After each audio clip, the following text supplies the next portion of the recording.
Talk paper, I realize that I don't have many videos, if any, on this Garfield Heights Coin Club channel regarding paper money, so why don't we do one immediately. I've got a couple bills I want to show you today, and also I want to talk about paper money in general. What I feel, just as an aside, is right now large size paper money is gaining attention. You always want to, in collecting anything, you always want to seek out the best example you can comfortably afford. There are key dates out there. There are key signatures you're looking for, some specialized type stuff. The educational series, a lot of the paper money dealers that I do speak with tell me the educational series has been hot, probably always will be hot.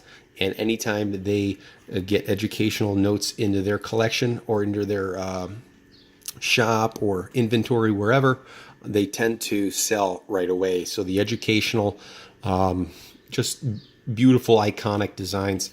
But here in front of us today, the first note I want to show you, this is a large size. The nickname for the large size bills is also goes by the nickname of horse blanket. They're just larger sizes compared to what we are used to putting in our own wallets walking around. Here's our modern size $5 bill compared to the older size.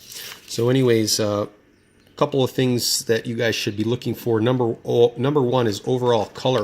Is this a very dark, where it's supposed to be white? Is it real dull, dark? Does it have that white? Is it black, brown? This is definitely a well-used, circulated example. This is a, let's see. This is a series 1907. This is a $10 gold certificate. This certifies that there have been deposited in the Treasury of the United States of America $10 in gold coin. And this is Michael Hillegas. He's the first treasurer of the United States. It's got the seal. You're looking at these signatures. So you look at the color, you look at the signatures, you want to look at the edges. A lot of times the edges have folds on them, and you can see that there are some folds, and a lot of times people use the designation soft fold or hard fold. Those are definitely hard folds. There's some staining here on this corner, staining along the edge, and staining is pretty popular, especially with these affordable examples. Another hard fold here. So, this is nothing high grade. If you flip it around to the back, it's got that gold color, gold certificate, $10. It's not really bright white. It's got some hard folds here, but all the paper is there. There's no rips. There's no pinholes. You put this up to the light.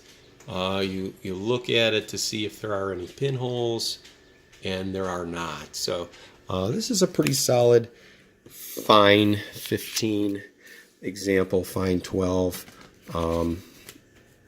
And so I have the next to me over here.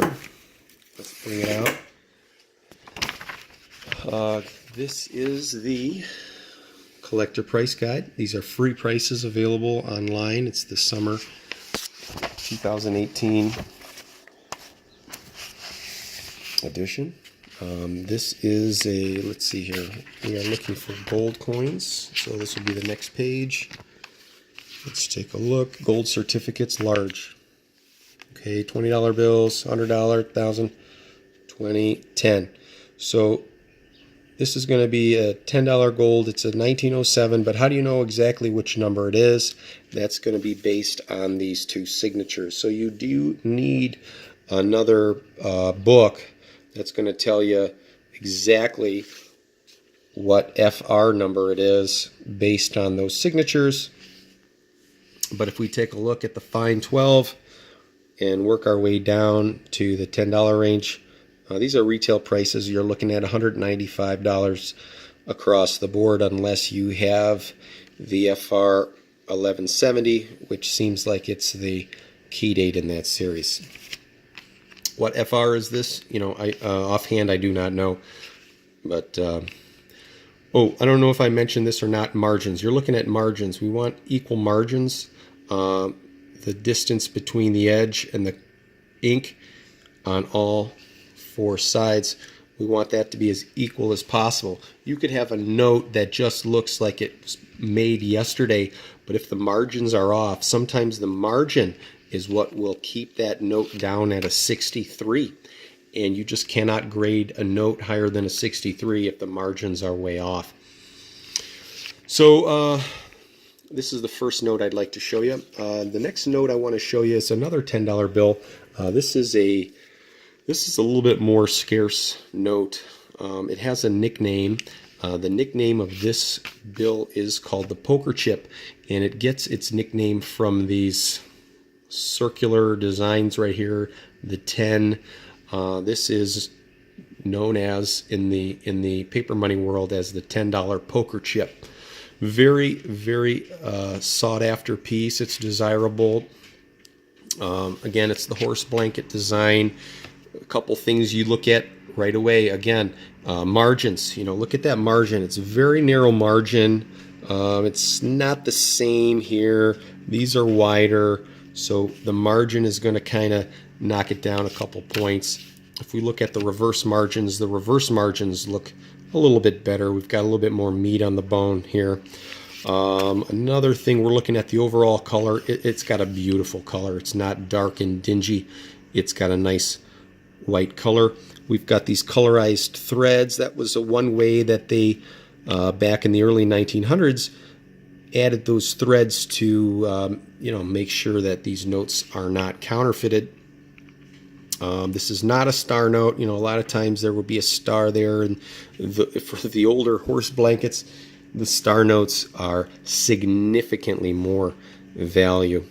Again, to get the exact FR number, a lot of times you look at the signatures, but sometimes they only made it in that year, they only made it with those two signatures. This is a 1923 $10 note. So let's take a look at the price guide. This note in this condition, you're looking, there's no hard folds. It's got a soft fold running down the center. It's not detracting from the overall appearance. There's a little bit there on the corner, but there's no pinholes. It's a beautiful, beautiful example.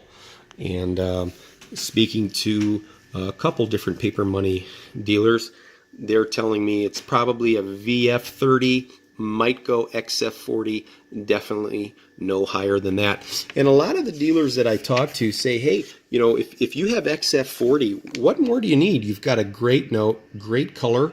In a lot of the large note bills, the XF is that sweet spot. I like talking about the sweet spot. You get a beautiful bill, you get a beautiful color. So here we are, we got the large interest refund and large silver certificates.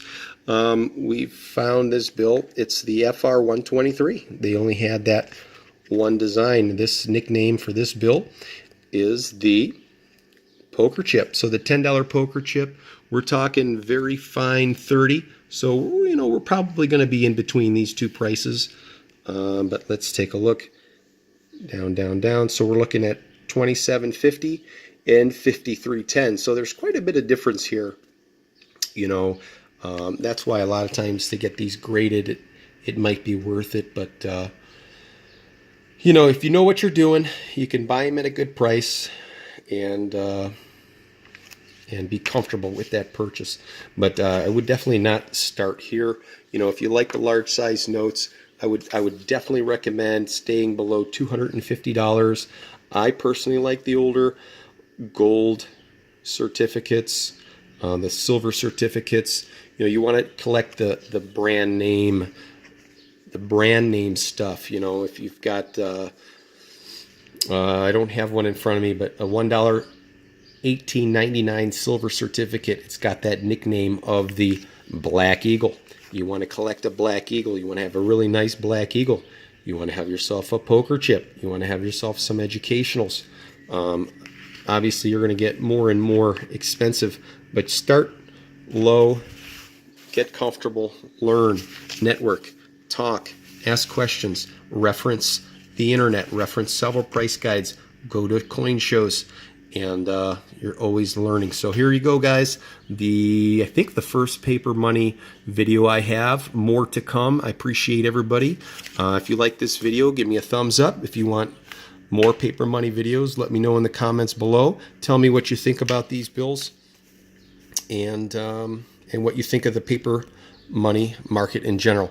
Thanks for watching. This is John with Garfield Heights Coin Club. Over and out.